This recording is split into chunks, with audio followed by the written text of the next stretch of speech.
রাজ্য 2026 সালে বিধানসভা নির্বাচনের আগে সোশ্যাল মিডিয়ায় একে অপরের বিরুদ্ধে লড়াই করার জন্য পশ্চিমবঙ্গ ক্ষমতাসীন তৃণমূল কংগ্রেস টিএমসি এবং বিরোধী ভারতীয় জনতা পার্টি বিজেপি উভয় তাদের ডিজিটাল দলকে শক্তিশালী করছে। ডিজিটাল জগতে বিজেপির বিরুদ্ধে লড়াই করার জন্য তৃণমূল কংগ্রেস ডিজিটাল যোদ্ধা হিসেবে পরিচিত স্বেচ্ছাসেবকদের কাজে লাগানোর উদ্যোগ নিয়েছে। অন্যদিকে বিজেপি বুথ স্তরে তাদের ডিজিটাল যোদ্ধাদের আইনি সহায়তায় প্রদানের জন্য বিশেষ আইনি দল গঠন করছে, যারা প্রায়শ তাদের সোশ্যাল মিডিয়া পোস্টের জন্য পুলিশের দ্বারা হয়রানির শিকার হয় বলে অভিযোগ রয়েছে। রাজনৈতিক লড়াই কেবল রাস্তা বা সংসদে নয়, বরং ডিজিটাল জগতে ক্রমবর্ধমানভাবে লড়াই করা হচ্ছে, যেখানে বাংলা বিরোধীরা বাংলা বিরোধী শক্তি ভুয়ো আখ্যান ছড়াচ্ছেন।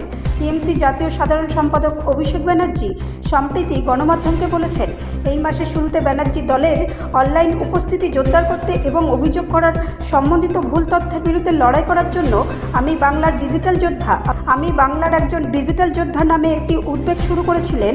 তৃণমূল কংগ্রেস নেতারা দাবি করেছেন যে প্রায় 50,000 স্বেচ্ছাসেবক ইতিমধ্যেই তাদের কর্মসূচির জন্য নিবন্ধন করেছেন। নিবন্ধন নভেম্বরের শেষ পর্যন্ত চলবে। ব্যুরো রিপোর্ট, রাষ্ট্রীয় প্রসার বাংলা।